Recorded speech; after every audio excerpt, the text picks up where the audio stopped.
and today I'm joined by our CFO, Qamar Abbas Sipra. Before we go into your introduction, I would like to tell all of you guys that every week we have a LinkedIn live session जिसमें we try our best कि हम लोग काफ़ी ज़्यादा अपने higher ups को लेकर आएं and all the people that are very experienced in the industry because with their decades of experience, with their presence in the market for very long and industry for very long, they bring a lot of experience, they bring a lot of knowledge. And for younger generation like us who have yet to get that exposure, we get those advices, we get those experiences, a glimpse into those experiences that are that will pay us off very well, that will give us that exposure that we need, and we can look into it, educate ourselves from it. So सबसे पहले तो कमर साहब, thank you so much for giving us your time and coming up here and having this slot to answer every question that we have from you. तो पहले तो please let the audience know about yourself, your experience and everything in your journey to Exim. जी thank you very much for having me on this live session और उम्मीद है कि ये लोगों के लिए यूज़फुल होगा specially for the younger generation. अच्छा जी, मैं बेसिकली मंडी बहाउद्दीन से हूँ, मंडी बहाउद्दीन से बिलोंग करता हूँ। सो मैंने बेसिकली MBA फाइनेंस में किया, फाइनेंस एंड अकाउंटिंग में। I have more than 3 decades of experience. अभी आप थोड़ी देर पहले आपसे बात हो रही थी कि आपके एज से कहीं ज़्यादा मेरा एक्सपीरियंस है। Yes. तो 17 साल मैंने लम्स के साथ गुजारे। I was leading finance department of LUMS. 2011 में वहाँ से मूव किया तो कॉन्फेज लिमिटेड और पाक व्हील्स, क्योंकि पाक व्हील्स को ज़्यादा लोग जानते हैं क्योंकि उसका ब्रांड नेम ज़्यादा, वैसे जो मेजर कंपनी है वो तो कॉन्फेज है। तो 11 साल वहाँ पे काम किया। तो उसके बाद अब मैं now I am with Devsinc as CFO।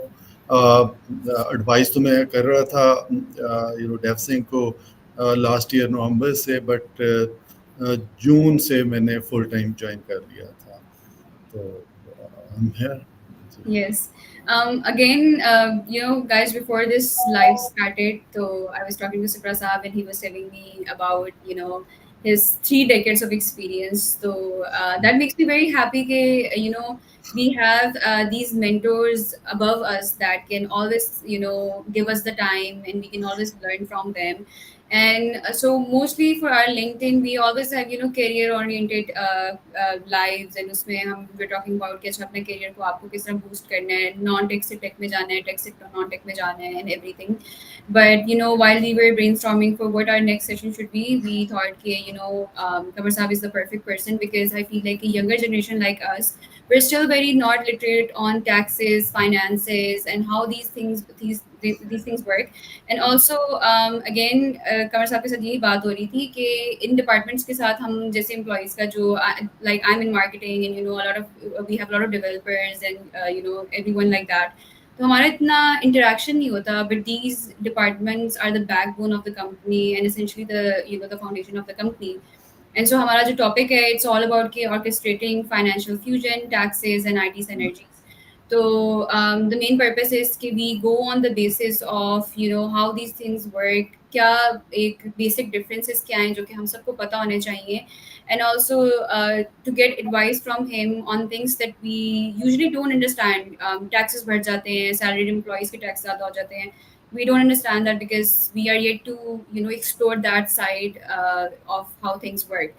So, Zipra Saab, let's just start with the basic questions. I was also in talks with Usman Saab, and he was also wanting us to educate people and this younger generation on these little things. ये differences clear हो जाएंगे तो I think काफी ज़्यादा जो picture है हमारे लिए clear हो जाएगी on how things work when it comes to finances and taxes. So let's just start with सबसे पहले तो since you have 3 decades of experience on both tech and non-tech landscape. So what is, as somebody that has worked in this department for so long and you're mashallah heading this department in indexing, what have been, the basic differences जो कि आपने IT में feel किया और जो non-tech मतलब non-IT fields में नहीं था? अच्छा, IT में वैसे तो ज़ाहिर है जो बेसिक अकाउंटिंग कॉन्सेप्ट्स हैं वो तो सेम है, बट वर्किंग इंटायरली डिफरेंट है। क्योंकि IT सेक्टर एक फास्ट पेस्ड है, फास्ट ग्रोइंग सेक्टर है। और एक ट्रेंडिंग वर्ड है। तो हम एक्सपोज हो जाते हैं एकदम से ट्रेंडिंग वर्ड्स जहाँ पे डेली बेसिस पे बड़ी रैपिड ग्रोथ हो रही होती है और रैपिडली चेंजेस हो रही होती हैं। जबकि जो बाकी इंडस्ट्री है वहाँ पे बड़ा एक सेटल्ड चीज़ होती है। और इसी तरह से जो हमें यहाँ पे जो प्रॉब्लम फेस करते हैं वो एक साइड पे तो ट्रेंडिंग वर्ड है और दूसरी साइड पे जो रेगुलेटर्स है वो बेसिकली वही हमारा अनफॉर्चुनेटली जो गवर्नमेंट का सिस्टम है, गवर्नमेंट का सेटअप है सारा, वो वही पुराने स्टाइल से काफ़ी हद तक पैदल चल रहा होता है। तो एक साइड पे ट्रेंडिंग वर्ड और एक साइड पे डेड स्लो प्रोसेस। तो ये सबसे बड़ा जो चैलेंज है हमारे पास, मतलब जो मुझे लगा है आईटी इंडस्ट्री में, वो सबसे बड़ा चैलेंज होता है कि मतलब दोनों पेसेस को मैनेज करना। क्योंकि इधर से जो एंटरप्रेन्योर है वो तो चाहता है आज ही चीज़ हो जाए, ऐसे ही हो जाए, कंपनी रजिस्टर भी हो जाए और आगे ये 4 चीज़ें मैंने करनी है, ये 10 दिन में 4 चीज़ें हो भी जाएँ। अब जब हम जाते हैं वहाँ पे रेगुलेटर्स की तरफ, तो वहाँ पे तो 4 दिन में तो एक स्टेप भी नहीं होता। तो ये एक बहुत बड़ा चैलेंज है और मुझे मतलब लगता है जो बाकी इंडस्ट्री से आईटी इंडस्ट्री में ये एक मेजर डिफरेंस है। Yes, and again it makes sense कि आईटी इंडस्ट्री में ये सारी चीज़ें, मतलब why are they fast pace, because again IT industry हर एस्पेक्ट से इट्स सच अ ऐसा लैंडस्केप जो कि इतना इवॉल्व करता है कि यू इधर गेट विद इट और you will literally just get lost with it, क्योंकि बिकॉज बहुत ज़्यादा हर चीज़ बहुत फास्ट होती है। अच्छा, सुब्रा साहब, लेट्स जस्ट कुछ बेसिक्स टच करते हैं, because I feel like it's very important जब जिस कॉन्वर्सेशन में हम एंटर हो रहे हैं उसके लिए, कि now a lot of people don't even know कि फाइनेंस एंड अकाउंट्स डिपार्टमेंट में बेसिक डिफरेंस क्या होता है। हमारी कंपनीज में ये चीज़ें मौजूद होती हैं, बट हम जैसे जिस एम्प्लॉयज़ हैं, हमें कोई काम आता है, we're confused about that कि अच्छा what is their function, how will they help us. So if you could please just go over this basic question कि फाइनेंस एंड अकाउंट्स डिपार्टमेंट में एक्चुअली डिफरेंस होता क्या है, इनके क्या फंक्शंस हैं, ये कंपनी को किस तरह प्रोवाइड कर रही है। जी, इसमें मैं मतलब क्विक ज़रा सिंपल ही रखता हूँ उसको, क्योंकि बहुत ज़्यादा टेक्निकल की तरफ हम नहीं जाते। जो अकाउंटिंग होती है बेसिकली बुक कीपिंग होती है। ये सारा जो भी आपका बिजनेस हो रहा है उसमें जो रेवेन्यूज आते हैं, जो एक्सपेंडिचर होता है, उसकी बुक कीपिंग करना होती है, पूरा रिकॉर्ड रखना होता है और उसको फिर रेगुलेटर्स को प्रेजेंट करना होता है। क्योंकि कंपनी, आपको पता है, प्रॉपर डॉक्यूमेंटेड बिजनेस होता है। आप मतलब विदाउट डॉक्यूमेंटेशन चल नहीं सकते। तो ये जो सारा इस फंक्शन को अकाउंटिंग कहते हैं। और उसके बाद फिर उसका फॉर्मल ऑडिट होता है, वो चेक कर लेते हैं, अकाउंटिंग स्टैंडर्ड्स होते हैं, उसके मुताबिक उसको चलना होता है। इंटरनेशनल अकाउंटिंग स्टैंडर्ड्स हैं, इसी तरह से इंटरनेशनल रिपोर्टिंग स्टैंडर्ड्स भी हैं। तो ये सारी चीज़, जो ये सारा फंक्शन है, इसको बेसिकली अकाउंटिंग कहते हैं। और अकाउंटिंग जो होती है ये बेसिकली बेसिस होती है to make the business decisions. आप कोई भी देखें, जो बिजनेस डिसीजन है वो ये बेसिस जब आपके पास नहीं होंगे तो आप वो इन्फॉर्म्ड डिसीजन नहीं ले सकते। तो अब जो दूसरी साइड पे आप जब डिसीजन की बात करते हैं, स्ट्रेटेजी की बात करते हैं, तो वहाँ पे फिर फाइनेंशियल मैनेजमेंट का फंक्शन आ जाता है। उसको हम फाइनेंस कहते हैं। जिसमें होता है, उसका रोल होता है कि जो कैश को मैनेज करना, फंड्स को रेज करना। मतलब अगर कल को आपको नीड आती है तो फंड्स कहाँ से आ रहे हैं, जो आपके अकाउंटिंग फंक्शन से जनरेट हो रहे हैं रेवेन्यूज, उसको कैश अगर सरप्लस है तो उसको मैनेज कैसे करना है, इन्वेस्ट कैसे करना है। अगर कहीं पे डेफिसिट आ रहा है तो वो मैनेज कैसे करना है, सारे जो एक्सपेंडिचर है तो ये। और फिर मैनेजमेंट को रिपोर्ट्स वगैरह इस तरह से जनरेट करके देना कि उनको पूरा बिजनेस जो है वो नंबर्स की शक्ल में समझ आए और वो अपने राइट डिसीजंस ले सकें। तो ये थोड़ा सा मतलब ब्रीफली अगर मैं इसको टच करूं। इससे ज़्यादा अगर डेप्थ में जाऊंगा तो वो शायद हमारे जो ऑडियंस हैं उनके लिए इतना रेलेवेंट रहेगा। परफेक्ट, आई फील लाइक हमें जो है, अगर हमारे पास ये बेसिस क्लियर हो जाए ना, then I think it's important कि बस वो क्लियर हो जाए, because again you know we can get a little bit confused अगर हम इसकी intricacies में चले जाएं and everything. तो I feel like I hope that clears out a lot of questions, because ये बहुत ज़्यादा question हमें आते हैं कि अच्छा फाइनेंस एंड अकाउंट्स डिपार्टमेंट में डिफरेंस क्या होता है। इवन एम्प्लॉयज़ जो है, हम लोगों की जब बात वगैरह होती है तो दे आर confused कि where to seek help from. अच्छा, सिंस हमारी काफ़ी अगेन लिंक्डइन में काफ़ी ज़्यादा हमारी ऑडियंस जो है they are aspiring entrepreneurs and they want to do something, they want to and some of them are trying to enter into their career, they are trying to figure out कि क्या करना है। And काफ़ी लोग जो हैं अब आजकल कि it's a trend of starting your own startup. ये इनकरेज भी है कि start your own thing and pursue that.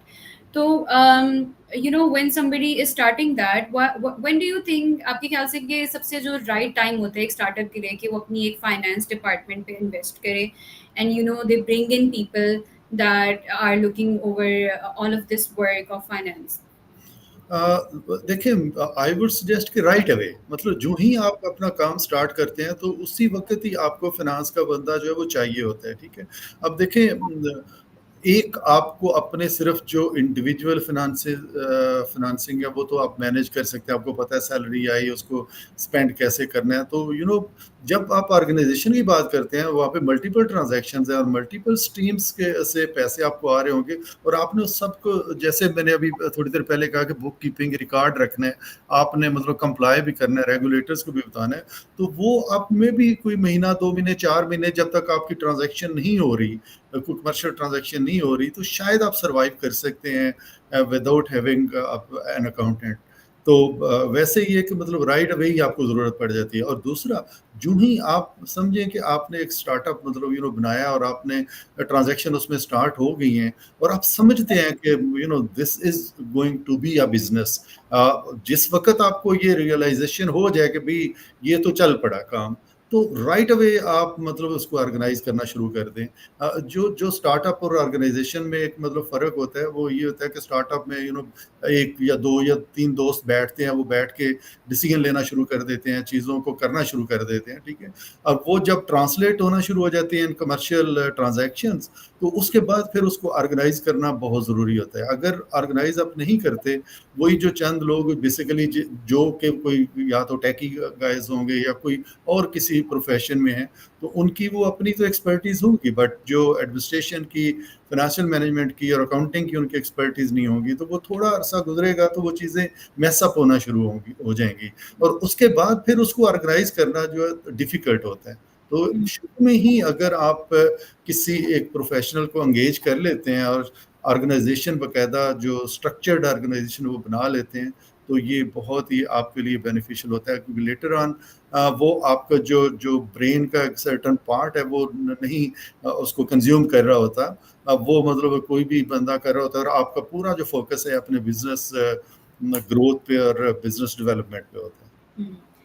I feel like this is great advice, and as someone that is not in touch with this field a lot, what I get from is कि आप कोई भी startup वगैरह शुरू कर रहे हो, and again things are very fast paced. You have to make decisions. You have to invest in your business. You have to overlook it at every single aspect. And I feel like वही आपकी वाली बात कि if the transactions are being done, पैसा आ रहा है जा रहा है, have the record, have these people take care of it, so okay, there's record keeping, okay, where exactly is the money is going, and this was the more organized, the more it will eventually help you and your business grow.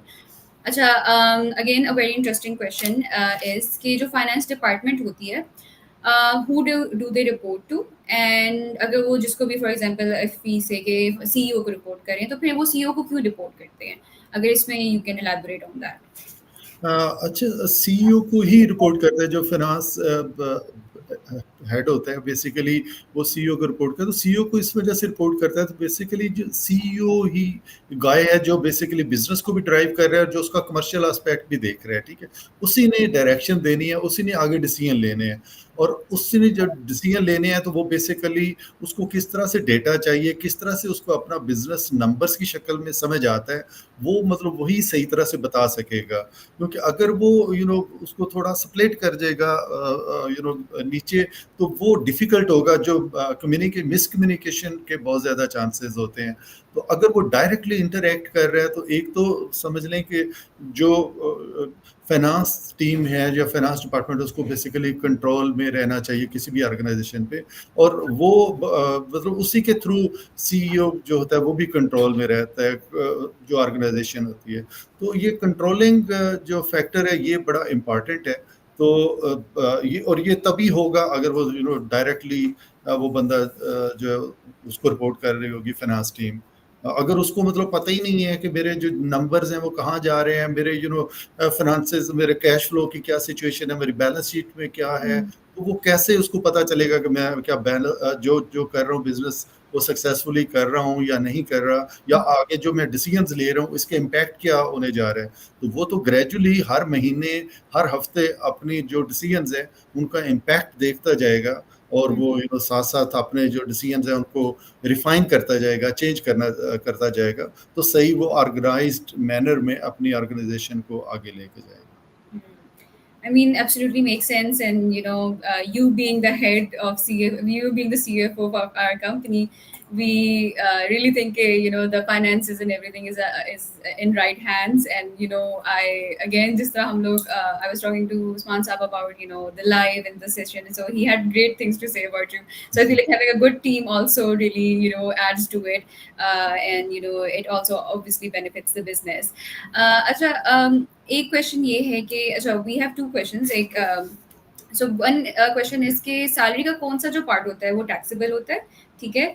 This is the first question. And second question you can follow it by like that कि basically जब भी किसी भी government के पाकिस्तान में, तो it's an up and down, there is really no constant state of our government, there is no really constant state of our economy. तो जब भी हालात जो हैं बुरे हो जाते हैं, when they are going down, तो जो सैलरीड एम्प्लॉयज हैं उनकी उनके ऊपर टैक्स बहुत ज़्यादा लग जाता है। तो एक तो how do we as salaried employees deal with it, हमें इस बारे में क्या करना चाहिए, and also what would you advise the government to do on this? अच्छा, ऐसे है कि अनफॉर्चुनेटली एज एज एम्प्लॉइज हम तो कुछ नहीं कर सकते, जो गवर्नमेंट ने टैक्स लगा देना है वो हमें देना ही पड़ता है। And this is actually the reason कि गवर्नमेंट जो है उसके लिए बड़ा इजी होता है कलेक्ट करना टैक्स फ्रॉम एम्प्लॉइज, कि वो जब भी गवर्नमेंट को मतलब मुसीबत पड़ती है तो वो सैलरीड क्लास का टैक्स बढ़ा देती है, क्योंकि विद होल्ड हो जाता है। एम्प्लॉयज जो भी डॉक्यूमेंटेड इकानमी होती है, जो एम्प्लॉयर जो भी होता है उसकी मजबूरी होती है कि उसने हर चीज़ को डॉक्यूमेंट करना होता है, तो वो मतलब टैक्स डिडक्ट करके उनको दे देता है। अब जहाँ तक आपने बात की कि कौन सी चीज़ें सैलरी का कौन सा पार्ट टैक्सेबल है, तो अनफॉर्चुनेटली इस वक्त पाकिस्तान में एवरीथिंग इज टैक्सेबल एक्सेप्ट एक मतलब 10% ऑफ बेसिक सैलरी इन्होंने मेडिकल अलाउंस अलाउ किया, और दूसरा रिटायरमेंट फंड होता है कि रिटायरमेंट फंड, प्रोविडेंट फंड बना लें, या कोई ग्रेचुटी या पेंशन फंड अगर किसी ने कोई बना लिया तो वो होगा। इसके अलावा कोई अगर रीइंबर्समेंट है, रीइंबर्समेंट इन सेंस कि अगर आप कोई कंपनी के काम के लिए गए हुए हैं और उस पर कुछ स्पेंडिंग करते हैं तो उसकी रीइंबर्समेंट हो, but in fact that is not a benefit. तो जो भी बेनिफिट है या कैश कंपनसेशन है, चाहे अलाउंस है, किसी भी शक्ल में हो, वो मतलब चाहे नॉन कैश है, वो टैक्सेबल है। किसी भी सूरत में जो बेनिफिट है वो इस वक्त टैक्सेबल है। हाँ, अनलेस के मतलब बहुत ही नॉमिनल सैलरी हो, बंदे की टोटल सैलरी 6 लाख एनुअल से कम हो तो वो फिर एग्जाम्प्ट है, अदरवाइज टैक्सेबल है। और बाकी टैक्सेस हाई, अब टैक्सेस हाई होना is not a big deal अगर आपको उसके अगेंस्ट कोई फैसिलिटी मिल रही हो। बदकिस्मती ये है कि यहाँ पे जितने भी टैक्स पेयर्स हैं उनको कोई फैसिलिटी नहीं है, ना एजुकेशन, ना हेल्थ, ना कोई सिक्योरिटी, ना आपको कुछ भी नहीं मिलता। और टैक्स जो इस वक्त इतना ज्यादा है कि मतलब 35% सैलरीड क्लास पे टैक्स है जो मैक्सिमम स्लैब है, और जो आपका कारपोरेट टैक्स है वो 29% है। तो मतलब ये तो जुल्म वाली बात है। जो कारपोरेट टैक्स है वो इसका ये होता है कि कंपनी अपना रेवेन्यूज अर्न करती है, उसके बाद स्पेंडिंग करती है, स्पेंडिंग को माइनस करके जो उसको प्रॉफिट मिलता है, प्रॉफिट के ऊपर 29% टैक्स होता है। बट सैलरी क्लास जो है उसका तो ग्रास सैलरी जो आना है उस पर 35% कट जाना है, बाकी लेके जाके वो अपना खर्चा उसका पूरा होता है या नहीं होता। तो ये बहुत ही जुल्म है, और स्पेशली इस वक्त जो आईटी को ये बहुत ज़्यादा हर्ट कर रही है ये चीज़, क्योंकि यंगर जनरेशन, ये आईटी रिसोर्सेज जो है उनकी बड़ी डिमांड है इस वक्त वर्ल्ड में। अब एक तरफ हमारे जो जो गवर्नमेंट है उसने फ्रीलांसिंग को टैक्स फ्री अलाउ किया हुआ है। तो अब मतलब यहाँ पे कोई जाके बंदा को 1500-2000 डॉलर का प्रोजेक्ट ले आते हैं, तो वो तो उसको तो टैक्स फ्री होगा, वो अच्छे खासे पैसे बना लेगा। तो उसको कोई एडवांटेज नहीं है किसी कंपनी के साथ एसोसिएट होने का। तो जब कंपनी के साथ बंदा एसोसिएट नहीं होता तो वो अपनी जो स्किल है उसके सही प्राइस बाहर से नहीं ले सकता, क्योंकि कोई भी फ्रीलांसर जो है वो ऐसे ही 1000-1500 ले लेगा, लेकिन जो कंपनी है वो उसको पॉलिश करेगी, पॉलिश करके एक सही तरह से उसकी जो स्किल और उसकी जो सर्विसेज है उसकी सही प्राइस बाहर से ले सकती है। और मे बी वही जो 1500 वाला प्रोजेक्ट है वो बेसिकली बायर जो कंपनी है वो उसको $5000 में सेल कर ले और एम्प्लॉय को अच्छी सैलरी दे, बट एम्प्लॉय को जब सैलरी मिलेगी तो 35% कट जाएगा, उधर से फ्रीलांस करेगा तो उसको मतलब फ्री में आ जाएगा। तो ये बड़ी कंपनी बनाने में पाकिस्तान में ये बहुत बड़ी रुकावट है ये चीज़।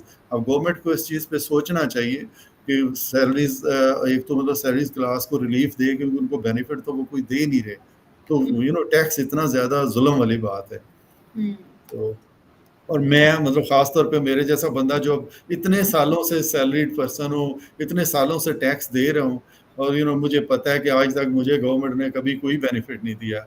बच्चों को पढ़ाना है तो अपने आप पे पढ़ाना है, मतलब प्राइवेट स्कूल्स में पढ़ाएँ या यूनिवर्सिटी में पढ़ाएँ। जैसे भी इसी तरह से हेल्थ है तो वो आइदर कंपनी की तरफ से मिलती है या खुद हम अफ़ोर्ड करते हैं, और अगर कंपनी की तरफ से मिले तो वो भी बेनिफिट कंसिडर होता है, उसपे भी Yeah. टैक्स बढ़ जाता है। तो Yes. वो डबल डबल आप मतलब का शिकार है salaried So, class. so this मतलब there's no really coming out of it. We हाँ, are मतलब हमारे ऊपर टैक्स लगना ही लगना है and we ये have to ये बहुत, और अच्छा एक इसमें मैं चीज़ ऐड करूँ, एक ये बीइंग अ कंपनी भी हमारे लिए ये मतलब इतना डिफ़िकल्ट है कि जब जो एक कंपनी बन जाती है ना तो वो एक विथहोल्डिंग एजेंट बन जाती है। विथहोल्डिंग एजेंट का मतलब ये कि हम भी टैक्स का, एफबीआर का एक आर्म बन गए हैं, जो कि टैक्स डिडक्ट करके गवर्नमेंट को दे रहा है इकट्ठा करके, ठीक है?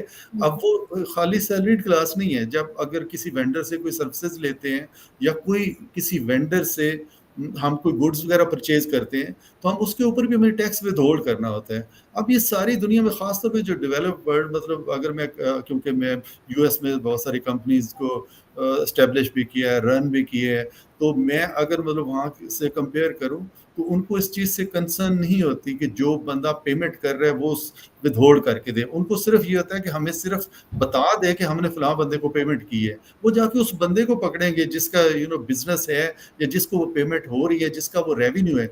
यहाँ पे हमें ही आके पकड़ते हैं कि आपने उस बंदे से टैक्स कलेक्ट करके हमें क्यों नहीं दिया, हमें ही नोटिस आएंगे। हालांकि हम फैसिलिटेटर हैं, हम उसका टैक्स का एक आर्म है, विद होल्डिंग एजेंट है, तो हम तो विदहोल्ड करके तो हमें फैसिलिटेट करने की बजाय उल्टा वो हमें ही खींचेंगे, हमें नोटिस भी आएंगे, हमें मतलब वो बहुत ज्यादा टैक्स डिपार्टमेंट तंग करेगा। और जो नहीं पे कर रहा, जो विदहोल्ड नहीं करवाना चाह रहा टैक्स, उसके पीछे कोई नहीं जाएगा बंदा, वो मतलब ऐश करें।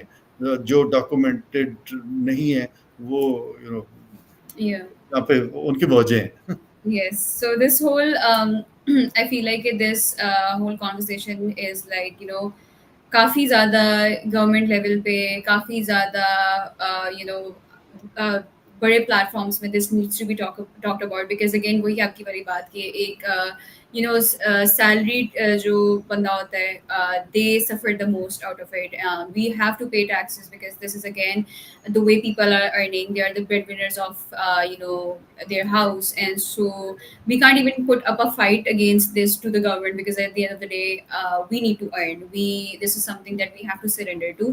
So I feel like there bigger platforms need to talk about it, and this is a conversation that needs to happen on the national level because it's not just us that is suffering from it. It's like literally everyone.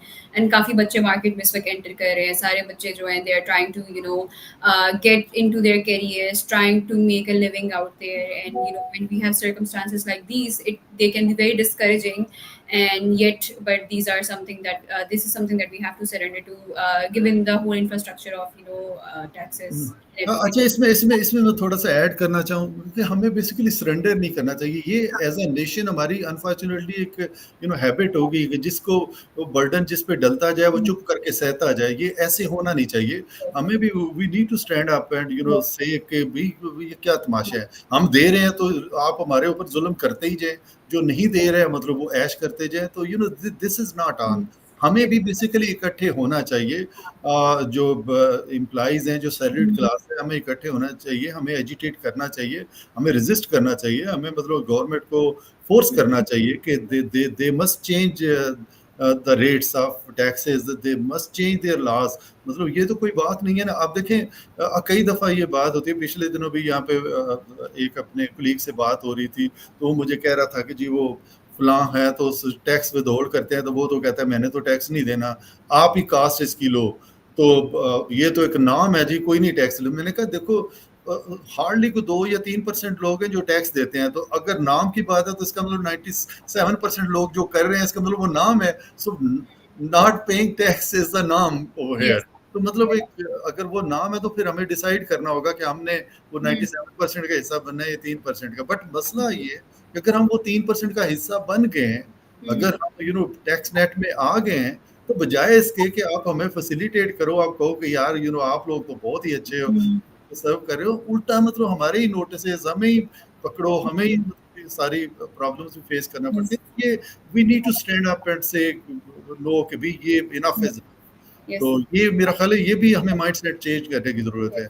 यहाँ Yes. पे हम as a nation ये हमारा मतलब इसी तरह से जैसे मर्जी हमें वो दबाते जा रहे हैं, बस हम दबते जा रहे हैं। हाँ, वो वही मैं रीएम्फसाइज करना चाहूंगी कि अगेन ज़ाहिर सी बात है, surrendering to this is not an option for us, वही बात है। बट वही वे क्योंकि there are so many people जो देख रहे हैं कि अच्छा कुछ चेंज नहीं हो रहा, कुछ चेंज नहीं हो रहा है, at the end of the day tax उनको पे करना ही पड़ता है। सो अगेन हाँ, nobody is encourage to surrender to this mindset, and again as I emphasized कि इसके बारे में बड़े प्लेटफॉर्म्स में बात होनी चाहिए। We should gather up, talk about it, write articles, reach out to the government, have used these platforms जहाँ they listen to the citizens, because again वही बात है कि everybody is suffering from that equally. And again अगर आपका tax का मसला है तो हजार और एम्प्लॉयज हैं जिनका है, and again we always encourage, and this is the reason why we are even having this live session के there's an open conversation about it, because no matter how big of our organization exists, at the end of the day it is made from employees, and if we don't raise concerns जो employees के होते हैं, then there's no use of our platforms, there's no use of our social medias, because at the end of the day every single employee makes the company. And ये conversations जो जिस तरह आपने बताया कि आपके colleague से बात हो रही थी, and again I know I work with so many people, and so salary जिस दिन salary आनी होती है, there's this air ji in the office, जी तो उस पर जी। भी काउंट वगैरह कर रहे होते हैं। हाँ, बल्कि बल्कि हमारे तो सीईओ ने उस्मान ने भी हम्म। ये ऑफर Yes. दी थी कि भी मतलब आप तो मेरे रेवेन्यू के ऊपर या मेरी कंपनी के प्रॉफिट के ऊपर टैक्स लगा लो, बट मेरे एम्प्लॉयज को टैक्स फ्री कर दो। तो Yes. वो जाहिर है वो ही फेल्ट वेरी स्ट्रांगली जब उसको पता चला था कि कितना टैक्स है हम सारा। और यू आर राइट कि अभी देखिए जब सैलरी डे होता है तो अब सारे लोगों की जब वो इतनी सैलरी कट के जा रही होती है, और ख़ास तौर पे कोई मतलब मेडिकल अलाउंस या कोई एक सर्टेन अलाउंस किसी एक महीने में ऐड होता है, तो वो क्योंकि जो टैक्स होता है वो बेसिकली एक एनुअल सैलरी के ऊपर होता है। तो आप फर्ज करें कि आपकी 1 लाख सैलरी है, तो इसका मतलब 1.2 मिलियन सैलरी बन रही है। तो अगर किसी एक महीने आपका मतलब 1 लाख का कोई मेडिकल का आपका कोई बिल आ गया, वो रिइंबर्समेंट आ गई, तो सडनली आपकी जो सैलरी है वो 1.2 की बजाय 1.3 मिलियन हो जाती है। Yes. वो Yes. एकदम से टैक्स ऊपर चला जाता है, वो लोग बेचारे जो वो चीखते हुए आते हैं, under Yes. And rightly so. अब मेरे पास मतलब कोई आंसर नहीं होता। And eight the end of the day मेरी टीम जो है वो कैलकुलेट करके उनको बताती है यार Yes. मजबूरी है, यही बनता है, अब क्या Yes. करें। हाँ ठीक है, थोड़ा बहुत अगर कहीं मतलब कोई एरर होगी डिडक्शन में, तो that is a separate thing. But Yes. Mostly ये होता है कि हम खुद मतलब हमें खुद दुख हो रहा होता है कि किस तरह से जुल्म हो रहा है सारे एम्प्लॉयज के साथ। बट अनफॉर्चुनेटली अगर हम पूरा नहीं डिडक्ट करेंगे तो वो आ जाएंगे, हमें नोटिस आ जाएगा, हमें पकड़ लेंगे कल को, मतलब यहाँ तक भी रिस्क हो सकता है कि आपका बिजनेस बंद हो सकता है। ठीक है, Yes. तो Yes. ये बस ज्यादती है। Yes, and I feel like कि जिस तरह सिप्रा साहब आज अब हमारे साथ लाइफ में आए हैं, एंड उस्मान साहब ने भी इस चीज़ पे आर्टिकल्स भी लिखे हुए हैं, and he has constantly urging the government कि इस पूरे लैंडस्केप को चेंज किया जाए। So I feel like it's very important for bigger corporations out there जो हमारे साथ हैं, हमारे साथ लीड करी, हमसे ऊपर है, हमारी जितनी है, कि they bring these people to these platforms आपकी तरह टू टॉक अबाउट इट, क्योंकि अगेन वही बात हो जाती है कि कुछ डिपार्टमेंट्स है जिस तरह एम्प्लॉयज है वो बहुत डिस्कनेक्टेड होते हैं। डेवजिंग में we are mostly developers here, उनका इतना नहीं, they don't really talk to the finance department that much. बस यही होता है कि जब सैलरी आ जाती है तो दे ऑल गेट सैड कि अच्छा इतना टैक्स कट गया, ये हो गया वो हो गया। So I feel like having this platform and having this conversation will really ignite them, will really give them the exposure of what's really going on, and government की कितनी की तरफ से कितनी obligations होती हैं, और ओवरऑल ये कैलकुलेट सब कुछ किस तरह होता है। अच्छा, Mirza Ahmed Singh, I have a question. अच्छा, एक क्वेश्चन हमें ऑडियंस आया है कि अच्छा, अगर जो स्मॉल स्टार्टअप्स है, फिर उनको सेफ साइड में रहने के लिए क्या करना चाहिए? अब आई थिंक दे मीन वही टैक्सेशन वगैरह की लिहाज से ही बात है। देखिए, अगर तो आपने एक कंप्लायंट और सस्टेनेबल कंपनी बनना है तो आप साइड पे नहीं रह सकते, आपको अपने आप को एक्सपोज करना होगा, अपने आप को डॉक्यूमेंट करना होगा।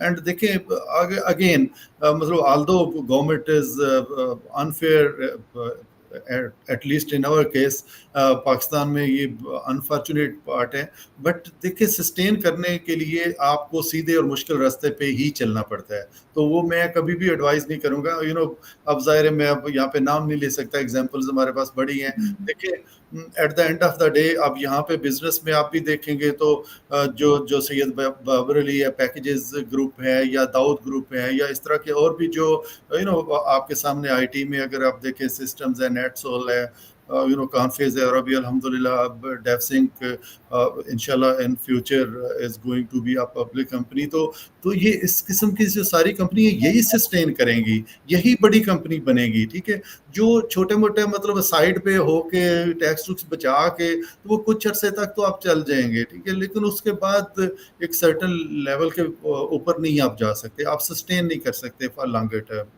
तो ये मतलब मेरी तो हमेशा से एडवाइस यही रही है और यही होगी कि ये डिफ़िकल्ट है, वो चाहे किसी भी सोसाइटी में आप होते हैं तो कंप्लाई करना और फुली पे करना टैक्सेस, ऑब्वियसली इसकी कास्ट भी होती है, और लेकिन सस्टेनेबल रास्ता यही है, अदरवाइज आप सस्टेन नहीं कर सकते for longer term. Absolutely, absolutely. Again, if you are thinking about, long term, if you're thinking about, growing your business and making sure it remains there, then I feel like this is the only right way to go.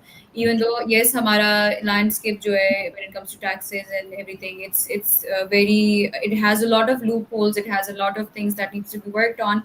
But what we have right now is something that we have to work with. अच्छा, सिप्रा साहब, एक question है कि जो आपके economic trends होते हैं globally, वो किस तरीके से अफेक्ट करते हैं आपकी ऑर्गेनाइजेशन के फाइनेंशियल स्ट्रेटजीज को, आपकी फाइनेंशियल प्लानिंग्स को? And for example, economic trends जो हैं वो डाउन जा रहे हैं, so how would this affect your company, and how as a CFO, how would you look into this? हाँ, अच्छा, ये मतलब बड़ा इम्पोर्टेंट होता है। अब यहाँ पे आता है एक्चुअली जो फाइनेंस का रोल, जो शुरू में हमारा बेसिक क्वेश्चन था कि अकाउंटिंग और फाइनेंस में क्या डिफरेंस होता है। तो बेसिकली फाइनेंस का रोल होता है कि वो फिर थोड़ा सा स्ट्रेटेजाइज करती है कि जो एक्सटर्नल लैंडस्केप हम इसको कहते हैं, कि जो दूसरे मुल्कों से, या जो बेसिकली ऐसी चीज़ें जो हमारे अपने बस में नहीं है, जो कंपनी के अपने बस में नहीं है। अब देखें, ये सारी वर्ड जो है वो लिंक्ड है, और ख़ासतौर पे जो इंफॉर्मेशन टेक्नोलॉजी है, तो उसमें तो देखें डेवलपमेंट सारी नॉर्थ अमेरिका में हो रही है। तो आपको मतलब यूएस से ही देखना पड़ता है कि वहाँ पे कितनी फंडिंग वगैरह, कितनी इन्वेस्टमेंट हो रही है। और अगर कोई साल ऐसा आ जाता है वहाँ पे, अगर इन्वेस्टमेंट थोड़ी डाउन चली जाती है या उनकी इकोनॉमी डाउन चली जाती है, वहाँ पे एक्टिविटी कम होती है, तो ऑब्वियस है कि हमारे पास भी बिजनेस उतना ज़्यादा नहीं आएगा। तो जब बिजनेस नहीं आएगा, तो इसका मतलब है कि आपको अपने फाइनेंसेस जो पहले इस तरह से ऑर्गेनाइज करना पड़ते हैं, इस तरह से आपको कुछ सेव करना पड़ते हैं कि आपका जब इस तरह से कोई फ्लैट ईयर हो, आप उसमें सरवाइव कर सकें, उसमें फिर आपको प्रॉब्लम्स ना हो, आपका इंफ्रास्ट्रक्चर या ग्रोथ के जो प्लान्स हैं वो हर्ट ना हो। तो लेकिन ये कि अगर आप पहले सही तरह से आपने ऑर्गेनाइज नहीं किया हुआ, और आपके पास कोई जो फाइनेंशियल एडवाइस देने वाला बंदा नहीं है, और आपने गलत चीज़ों पे इन्वेस्ट कर लिया उस वक्त, और आपके पास सरप्लस नहीं है जब फ्लैट ईयर आया, तो आप प्रॉब्लम में आ सकते हैं। ठीक है, तो ये बहुत इम्पॉर्टेंट होता है किसी भी ऑर्गेनाइजेशन के लिए कि अपने आप को इस तरह से स्ट्रक्चर करे और इस तरह से प्लान करके चले कि अगर कोई फ्लैट ईयर आता है तो वो उसमें सर्वाइव कर सके। और ये डेफिनेटली होता है, एक्सटर्नल फैक्टर्स जो है वो आपको इम्पैक्ट ज़रूर करते हैं, सूनर और लेटर आपको ये कोई ना कोई साल 2 साल ऐसे आएंगे जहाँ पे आप प्रॉब्लम में आएंगे। Yes, and again, external factors जो हैं उनका आना जाना, it's inevitable. I feel like a great planning, a great structure will always help you from the time which can make your business suffer. अच्छा, सिप्रा साहब एक क्वेश्चन है, अब I don't know if you can answer that, but हम will stay, we know हम encourage करते हैं हमेशा क्वेश्चंस को। तो बेसिकली एंड अगेन हम एम्प्लॉयज़ की बात करते हैं, हम टैक्सेस की बात कर रहे थे, and I feel like our commenter felt very vettable to talk about this, कि वो बेसिकली बात कर रही है कि कंपनी जो होती है वो आपको 9 घंटे के लिए, कोई भी कंपनी 9 घंटे के लिए आपको हायर करती है, बट एक्चुअली वो आपको हायर 24 आवर्स के लिए करती है। आप काम भी कर रहे हो तो घर जाके भी कर रहे हो तो ऑफिस में भी ओवर टाइम लगा लेते हो, एंड आपको उसकी पे नहीं मिलती। अब सडनली जब अगर उसकी डिमांड्स अगर आप लेकर आओ सामने, तो दे will fire you and they won't पे you for the salary that you work for. अब आप ये इसमें थोड़ा सा एडवाइस करेंगे, इट्स इज इट ओके कि आपको फायर कर दें और आपको उस चीज़ के पैसे ना दें, या एटलीस्ट उनको पैसे देने चाहिए? ऐसी पॉलिसीज जो हैं ये इफेक्टिव होनी चाहिए कंपनी में।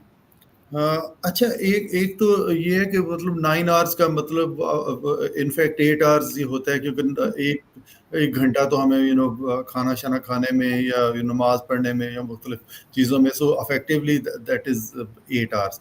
और दूसरी अब बात ये है कि ये सारा डिपेंड करता है आपके मैनेजर के ऊपर और आपको खुद अपने आप को मैनेज करने के ऊपर।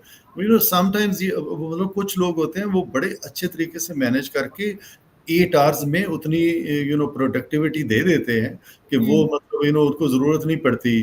बट देखें, फिर भी कभी ना कभी वीकेंड्स पे और ख़ास तौर पे जब आप मैनेजरियल रैंक पे चले जाते हैं तो वहाँ पे आपके बेसिकली आवर्स काउंट नहीं होते। समटाइम्स आप यहाँ पे मैं मतलब जैसे अभी मैं कर रहा हूँ तो मैं कंपनी का एज़ सच कोई काम तो नहीं कर रहा ना, तो बीच में बहुत सारे आवर्स होते हैं जो रिलैक्सिंग आवर्स भी होते हैं। तो उसके इवज़ आपको बीइंग अ मैनेजर आपको मतलब एक रिस्पॉन्सिबिलिटी होती है। सो उसमें मोर देन आवर्स रिस्पॉन्सिबिलिटी आ जाती है। बट जहाँ तक आप लोअर लेवल पे होते हैं तो आपकी एक डिफाइंड जॉब होती है, तो वो अब आपके ऊपर होता है कि आप उसको मैनेज करें। अगर आपका जो रूटीन वर्क है उसी को आप लेके जा रहे हैं, सैटरडे को भी कर रहे हैं, संडे को भी कर रहे हैं और आपसे वो खत्म नहीं हो रहा और वो काम इतना नहीं है, तो frankly you need to think about it कि मतलब क्या चीज़ है, क्यों आपने इस तरह से मैसअप किया हुआ है। जो एफिशिएंट लोग हैं वो अपना काम 8 घंटे 9 घंटे में ख़त्म कर लेते हैं। बट यस, अगर वाक़ई काम इतना है, एक्स्ट्रा काम कोई आपसे ले रहा है, आपकी जो जेडी है या जो आपकी कैपेसिटी या जिस लेवल के लिए आपको हायर किया हुआ है उससे ज़्यादा काम लिया जा रहा है, तो उसके लिए लॉ है, अकॉर्डिंग टू लॉ वो आपको कंपनसेट ज़रूर करना चाहिए। वो मतलब ओवर टाइम वगैरह है, उसके बाकायदा रूल्स हैं, हर कंपनी ने बनाए भी होते हैं। बाय द वे हमारे यहाँ तो यस। कंपनी में मतलब हम तो देते हैं, अगर कोई एक्स्ट्रा काम किसी को हम कहते हैं जो बियॉन्ड ड्यूटी अगर किसी से कुछ काम लेते हैं तो हम उसको कंपनसेट करते हैं, यहाँ पे हम ओवर टाइम देते हैं। And same was the case जो प्रीवियस भी मेरी ऑर्गेनाइजेशंस हैं जहाँ पे मैंने काम किया है, वहाँ पे तो हम कंपनसेट करते थे एक्स्ट्रा आवर्स के लिए, चाहे वो सैटरडे को बुलाएं, संडे को बुलाएं या कोई और बियॉन्ड ड्यूटी अगर किसी से काम ले रहे हैं तो उसके लिए कंपनसेशन होती है। Yes. And I feel like this question again काफ़ी ज़्यादा vary करता है कि again जितना आपने mention किया कि organization to organization, as an employee of Devzing myself, and and also एक younger perspective से भी बात कर सकती हूँ कि it really depends कि किस तरह की आप लोगों की कंपनी में policies affect होती हैं, किस तरीके से they take the employees and their matters in their hands. And for us it's like make sure that when again जब आप career भी start कर रहे होते हो, तो you have to make sure कि you go into the right company, because that will guarantee your growth, that will Yes. polish your skills. And with the right education, the right amount of research, what you can do is you can enter a company जहाँ आपको ये सारी चीज़ें grant करी होती हैं. So for example in DevZing, not just speaking because I'm an employee here, but also I'm like saying this because this is what I have experienced. कि even if you are spending an extra hour, you are spending an extra day, or you have worked a lot, you have brought a project, you will be getting compensated for that, you will be getting paid for that. And so really again when you मेरी advice भी सबको यही होगी, especially younger बच्चों को and younger generation को, when you are going out there, you are opting a company for you, you will be spending 8 or 9 hours of your day daily there. So make sure you go to a company where they value you, they value their employee, and they have an employee culture. So it really matters on that as well. अच्छा सप्रा साहब, एक question ये है कि जी, sorry, बल्कि इसमें इसमें मैं भी थोड़ा-सा ऐड कर दूँ कि मैं जनरली जब भी यंगस्टर्स से मिलता हूँ, तो मैं उनको ये एडवाइस करता हूँ हमेशा कि जो आपने वो ऑर्गेनाइज़ेशन की बात की ना, मैं हमेशा कहता होता हूँ कि join a centre of excellence and never leave it, ठीक है? सो आपको जो सेंटर ऑफ एक्सीलेंस है ना, एक अच्छी कंपनी है, वो आपको बना देती है एंड वो आपको पे करती है मोर देन एजुकेशन। Yes. मतलब मैं हमेशा ये एग्जांपल देता हूँ कि मुझे बेसिकली जो मेरे एमबीए तक की जो जो 16 इयर्स ऑफ एजुकेशन है, प्रॉब्ली जितना उसने दिया उतना मुझे 17 year of working with institution like LUMS, तो मुझे Yeah. मतलब उसने दिया है। तो ये Yeah. कोई भी सेंटर ऑफ एक्सीलेंस हो, तो जैसे आप आईटी में इस वक्त जो डेवसिंक है, you know, Mm. This is a centre of excellence, ठीक है। तो अब यहाँ पे आप अगर मतलब आ जाते हैं तो आप ये चीज़ भूल जाएँ कि क्या आपको अभी क्या मिल रहा है, सैलरी कम है या थोड़ी है ज़्यादा। अगर आप कुछ अर्सा टिक जाएँगे ना, तो एक तो मतलब ये जो सारी पॉलिसीज़ है जो जो आवर्स वाली बात कर रहे हैं ना, तो यहाँ पे बियॉन्ड आवर्स और इतना भी मिलता है कि यंगस्टर्स जो हैं वो 2-3 साल बाद बुढ़ापे में घूम रहे होते हैं, ठीक है। So if you are a superstar, अगर आप काम करते हो सही तरह से तो आपको मतलब कोई नहीं रोक सकता ऊपर जाने से। तो लेकिन ये कि अगर आप बैठ के अपने आवर्स ही काउंट कर रहे होंगे तो प्रॉब्ली फिर तो शायद आपके लिए राइट प्लेस नहीं है। डेफ सिंह तो yes, you pick the right company and Yes. Never leave it. Yes. Again, वही बात है कि at the start of your career आपको things are very overwhelming because अभी you are just figuring it out. But advice coming from Sipra Saab himself, with 3 decades of experience, having been associated with excellent organizations, it's something that I feel like it holds a lot of volume, it holds a lot of weight. So do stick with it and do find yourself the company because again, आप दिन के 8 घंटे वहाँ invest कर रहे हो, you are being there, majority of your day is being spent there. So really just do yourself justice when you pick yourself a company. Shipra साहब एक क्वेश्चन ये है, ये हमारा सेकंड लास्ट क्वेश्चन है कि जो फाइनेंस डिपार्टमेंट होती है आप कंपनी के, वो किस तरह से सस्टेनेबल प्रैक्टिसेस जो डिसीजन मेकिंग में इंटीग्रेट कर सकती हैं ताकि हमारे जितने भी गोल्स हैं वो अचीव हो जाएं. सो व्हाट वुड यू से ऑन दैट? आप मतलब कंपनी के पर्सपेक्टिव से बात कर रही हैं? हाँ जी, जो हाँ, आपकी फाइनेंस डिपार्टमेंट है बेसिकली. हाँ, मतलब फाइनेंस डिपार्टमेंट बेसिकली देखिए, मैंने थोड़ा-सा पीछे भी टच किया था कि उनको एक तो ये कि जो आपका अकाउंटिंग सिस्टम है, अकाउंटिंग सेटअप है, उसको मतलब इतना इक्विप्ड होना चाहिए कि वो प्रॉपर बुक कीपिंग कर रहे हों, प्रॉपर उनके पास सिस्टम हो, जो इन्फॉर्मेशन जब भी चाहिए वो एक्यूरेट और परफेक्ट इन्फॉर्मेशन मिले और वो 100% कंप्लायंट हो, ठीक है। सो जो जो टैक्सेस वगैरह फाइल करने हैं, ये एससीसीपी की कोई कंप्लायंस है या ऑडिट की, इंटरनल ऑडिट की, एक्सटर्नल ऑडिट की है, वो कंप्लायंस सारी, क्योंकि ये बड़ा इंपॉर्टेंट है to sustain for any company, ठीक है।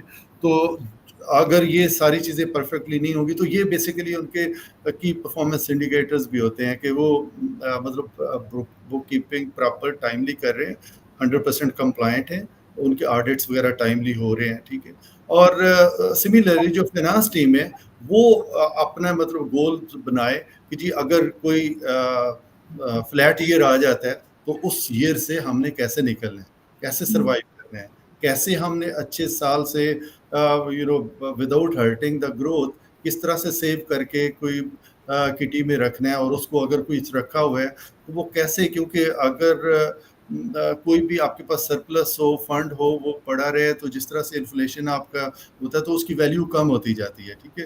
तो वो आप किस तरह से प्रॉपरली इन्वेस्ट करें और उसको सेव करके रखें जिस टाइम पे ज़रूरत हो उसको यूज़ किया जा सके। तो ये बेसिकली जो मेन रोल्स हैं फाइनेंस एंड अकाउंटिंग टीम के होते हैं, और ये बड़े इंपॉर्टेंट होते हैं किसी भी कंपनी को सस्टेन करने के लिए। Yes.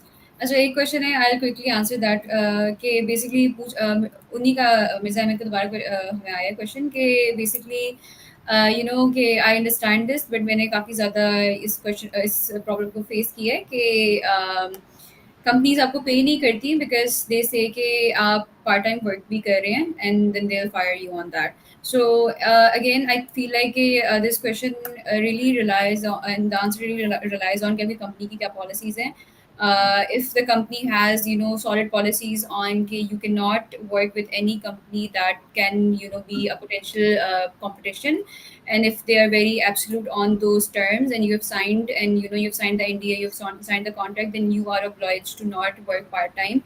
This is also an open conversation here at DevZing as well कि कोई भी ऐसी you cannot work with any company जो कि हमें direct competition pose कर सकती है. So really company to company vary करता है and there's that. अच्छा सिप्रा साहब, for the last question, and it is again for younger generation कि How important is finance and tax literacy for individuals like us, and what can we do to educate ourselves more on that, so जब हमारी next salary आए, so we know कि what is actually going on, and अगर global trends change हो रहे हैं तो हमें पता हो कि हमें किस तरह impact करेगा.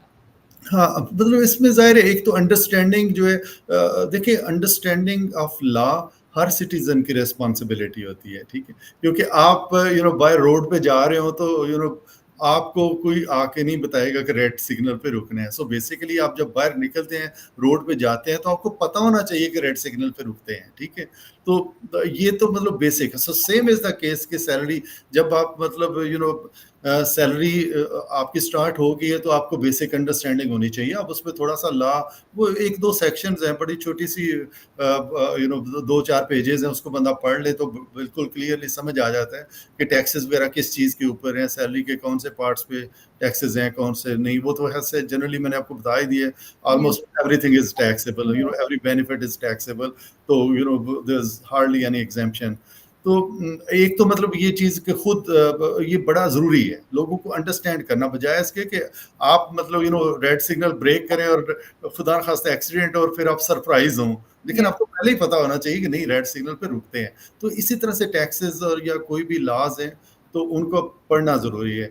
दूसरा फिर ये कि आप अपने फ़िनांसेस को मतलब यंगर एज से ही अब थोड़े-से मैनेज करें। अब इसमें मैं एक वो वॉरेन बुफेट की कोट है, वो बेसिकली मुझे एग्ज़ैक्टली तो नहीं पता क्या उसने कहा था, बट उसमें मतलब यही है कि आप जब भी आपकी सैलरी आती है, तो आप पहले उसमें से एक सर्टेन सेविंग साइड पे कर लें और रिमेनिंग आप समझें कि आपकी सैलरी है उसको खर्च करें, और जो सेविंग है उसको कहीं इन्वेस्ट करें। और ख़ास तौर पे जब आप यंग एज में हैं, तो आप ज़रा अग्रेसिव इन्वेस्टमेंट थोड़ी रिस्क वाली इन्वेस्टमेंट कर सकते हैं। उसमें स्टॉक मार्केट हो सकती है, उसमें म्यूचुअल फंड्स हो सकते हैं, जो स्टॉक बेस्ड म्यूचुअल फंड्स हो सकते हैं। तो उसमें आप छोटी-छोटी अमाउंट उसमें डालना शुरू कर देंगे ना, तो कुछ अरसे के बाद जिस तरह से अब कंपनीज़ के ऊपर फ्लैट ईयर आता है और वो अपने आप को मैनेज करने के काबिल होती हैं, इसी तरह से आपको भी इतना लिटरेट तो होना चाहिए कि भी आप मतलब जब आपका अच्छा टाइम है, तो आप कुछ ना कुछ सेव रखें।